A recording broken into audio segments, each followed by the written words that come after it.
చూడు first rank ఎంత బాగుందో. Naveen Purama, father's name Radhakrishna, first rank. ఇంత మంచి ర్యాంక్ వచ్చింది కదా, మరి క్యాండిడేట్ కు ఉద్యోగం రావాలి కదా. ఈ మనిషికి ఉద్యోగం ఎందుకు ఇవ్వలేదు? ఇది ఇంకొక మిస్టరీ.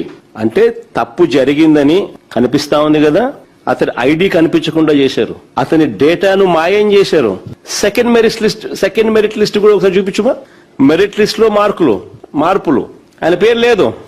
మెరిట్ లిస్ట్ లో మార్పులు ఇష్టానుసారంగా. ఆ మనిషి కోర్టుకు పోయాడు.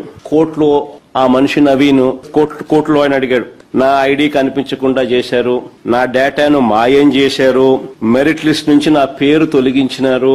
ఒక కేసు నవీన్ కేసు అని చెప్పి దీని మీద ఒక కాంట్రవర్సీ వచ్చింది. This person was an employee of SCRT.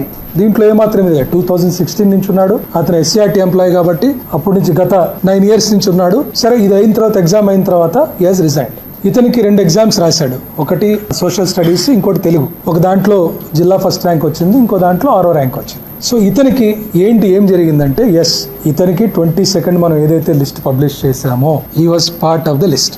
అతను లాగిన్ లో అతనికి ఇన్ఫర్మేషన్ వెళ్ళిపోయింది, అతను హ్యాపీగా డౌన్లోడ్ చేసుకున్నాడు, అన్ని అయిపోయింది. అయితే 26th మా దృష్టికి ఏమొచ్చింది, this person has not taken required permissions.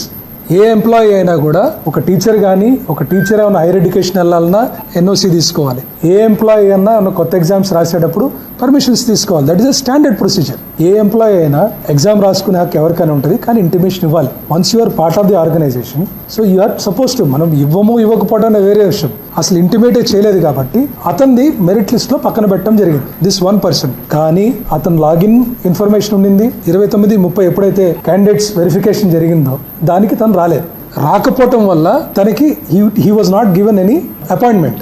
Final selection list అయిపోయిన తర్వాత ఈ వెంట్ టు కోర్ట్ ఏమనింది, ఈ గోటుది ఫస్ట్ మేము చెప్పింది విన్నారు కోర్టు, నీ గ్రీవెన్స్కి వెళ్ళు అంటే 3 level గ్రీవెన్స్కి వెళ్ళాడు. మేము ఇది చెప్పిన దాన్ని కోర్టు ఏం చెప్పిందంటే, మొత్తం వినిన తర్వాత దెర్ ఈస్ అ రూల్ క్లియర్గా 26 ఆఫ్ మెగా డిఎస్సి రూల్స్లో క్లియర్గా ఉంది, క్యాండిడేట్ సర్టిఫికేట్ వెరిఫికేషన్కి రాకపోతే his appointment will not be given. ఇప్పుడు we did not violate this rule. అతను లాగిన్కి ఇన్ఫర్మేషన్ వెళ్ళినా కూడా if he did not turn up he cannot do anything. ఇతను కోర్టుకి వెళ్ళాడు, కోర్టు మా వాదన వినిన తర్వాత డైరెక్షన్ ఇచ్చి ఇప్పుడు దాదాపు 8 నెలలు అయిపోయిన తర్వాత ఈ ఒక్క క్యాండిడేట్ని కూడా మేము ఆన్ టెక్నికల్ గ్రౌండ్స్ పక్కన పెట్టాం.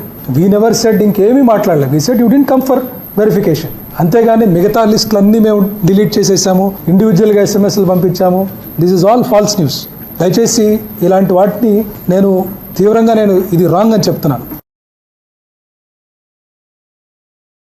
మీరు గమనించండి, పిచ్చి పనులు చేసే వాళ్ళకే తోడు కావాలి. సిగరెట్ ఎవడో ఒకడే తాగడు, మందు ఎవడో ఒకడే కొట్టడు, దొంగతనం ఎవడో ఒకడే చెయ్యడు, చాడీలు ఎవడో ఒకడే చెప్పడు. పిచ్చి పనులు చేసే వాళ్ళకే తోడు కావాలి. స్టేజ్ కి ఉపన్యాసం ఒక్కడే ఇస్తాడు, స్టేజ్ కి అవార్డు ఒకళ్ళే తీసుకుంటారు, ₹1,00,000 కాంట్రాక్ట్ ఒకళ్ళే సైన్ చేస్తారు. మీకు పుస్తకంలో చెప్పలేంది, తల్లిదండ్రులు చెప్పలేకపోయింది, గురువులు నేర్పించలేకపోయింది ఈ 2 రోజుల్లో మీకు లైఫ్ చేంజింగ్ అవుతుందని నేను విశ్వసిస్తున్నాను.